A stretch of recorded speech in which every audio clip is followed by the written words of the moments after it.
En commande publique, il y a une situation qui est aussi fréquente que paradoxale.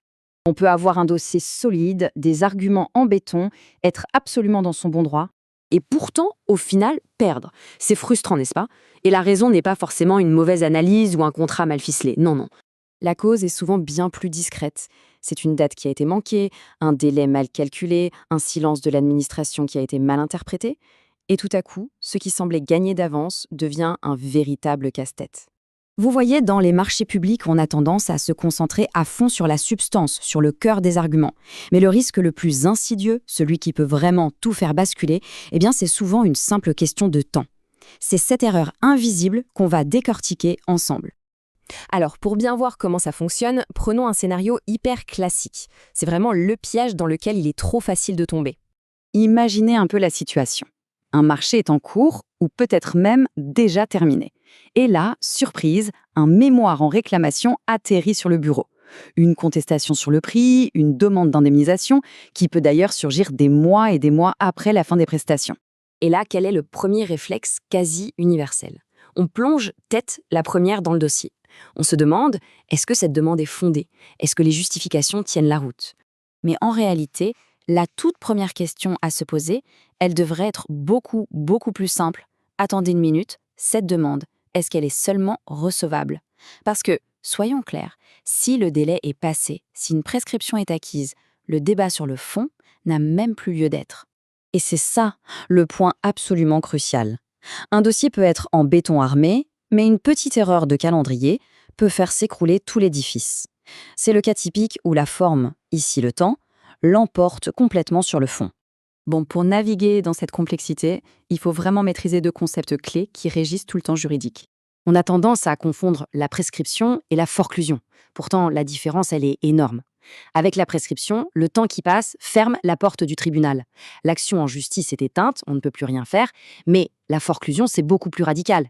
Ce n'est pas juste la porte qui se ferme, c'est le droit lui-même qui s'évapore. Pouf, disparu. Il n'y a littéralement plus rien à réclamer. On imagine bien que la stratégie de défense change du tout au tout. Alors, face à une demande qui est peut-être irrecevable, il y a une autre erreur classique qui nous tend les bras. C'est de répondre sur le fond sans plus de cérémonie. Et quelles sont les conséquences? En répondant sur le fond, sans aucune précaution, on risque d'affaiblir son meilleur argument, celui du délai.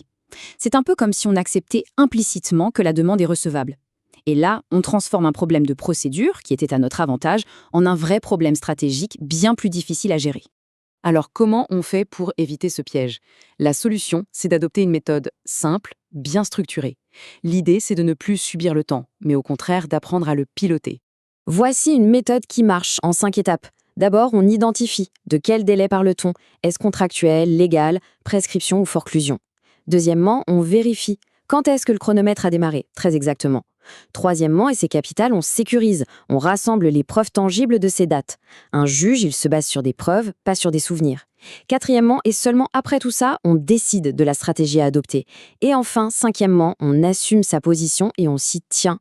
Mais il faut voir plus loin. Souvent, un délai manqué, ce n'est pas juste une erreur juridique isolée.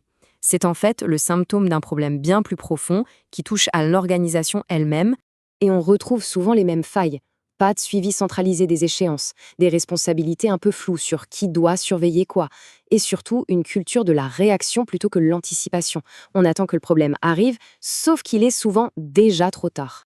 C'est pour ça que cette idée est si juste. Il faut arrêter de voir un délai comme un simple détail administratif. Non, un délai, c'est l'architecture invisible de tout le projet. Et comme n'importe quelle architecture, si elle est fragile, elle peut s'effondrer.